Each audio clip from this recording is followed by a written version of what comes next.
We begin this second half hour with news developing nationally. Time is ticking for Congress to approve a spending bill in order to avoid a government shutdown. Now, the Trump administration eyeing key pieces of legislation, but it appears those may be the exact ones threatening to bring government to a halt. 47 ABC's Lily Zhang joins us live in the studio. Lily, we've heard a lot of talk from both ends of the table. Yeah, that's exactly right, Lenita. And according to two top Democrats in Congress, President Trump could avert the risk of a shutdown if he steps back from his demand that lawmakers fund his promised border wall with Mexico. Now, the administration has made it clear, though, saying that they will do anything that it takes to avoid a shutdown. But as one local expert explains, the threat overall may not be as likely as some would think.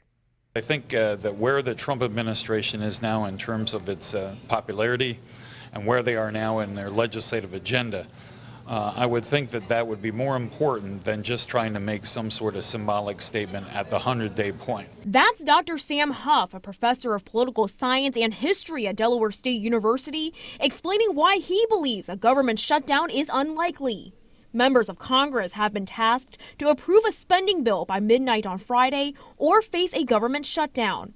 Part of that spending legislation includes funding for the U.S.-Mexico border as promised by President Donald Trump on the campaign trail. We are going to build a great border wall. Build that wall! Build that wall! Build that wall! Even with its unlikelihood, Dr. Huff tells 47 ABC the repercussions of a shutdown, which stops the funds to government agencies, would be detrimental. Everything from the Department of Labor to Health and Human Services, which obviously has a number of responsibilities to it, all the way up to defense. A lot of folks think that defense wouldn't be affected by that, but actually half the civilian workforce in the Department of Defense would be furloughed if it was a full shutdown. However, members of the Trump administration are holding strong, claiming they are doing everything they can to avoid this. What I will say is I was in a meeting this morning with Director Mick Mulvaney and other senior people. The president is working hard to keep the government open and addressing various issues. As for the president himself, I think we're in good shape. Now, should the government actually be faced with a shutdown, it would be its 19th one since the year 1975.